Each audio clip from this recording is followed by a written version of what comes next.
আয়াত 40। وَمِنْهُمْ مَنْ يُؤْمِنُ بِهِ وَمِنْهُمْ مَنْ لَا يُؤْمِنُ بِهِ وَرَبُّكَ أَعْلَمُ بِالْمُفْسِدِينَ।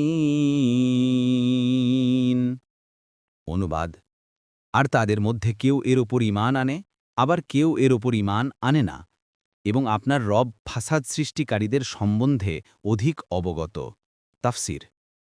1 নং ফুটনোটের বিবরণ, অর্থাৎ যারা কোরআনে মিথ্যারোপ করে তাদের মধ্যে কেউ কেউ নিজের অন্তরে এর প্রতি ঈমান পোষণ করে এবং ভালো করেই জানে যে এটি সত্য ও হক, কিন্তু সে অহংকার ও গোঁড়ামি করে তাতে মিথ্যারোপ করে থাকে।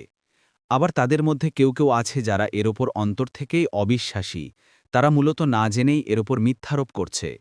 অথবা আয়াতের অর্থ, তাদের মধ্যে কেউ কেউ এখন কোরআনে মিথ্যারোপ করলেও ভবিষ্যতে ঈমান আনবে, আবার কেউ কেউ ভবিষ্যতেও এর ওপর ঈমান আনবে না, বরং অস্বীকার ও অবিশ্বাসের ওপর অটল থাকবে।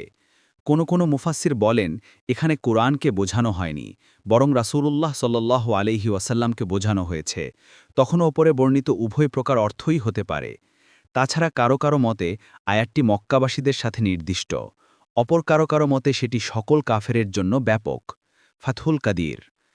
এরপর আল্লাহ বলছেন যে তিনি বিপর্যয় সৃষ্টিকারীদের সম্পর্কে অধিক অবগত, সে অনুযায়ী তাদেরকে তিনি প্রতিফল দেবেন।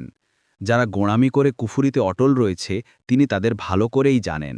অথবা আয়াতের অর্থ, যারা ঈমান আনবে আর যারা ঈমান আনবে না তাদের সবাইকে তিনি ভালোভাবেই জানেন।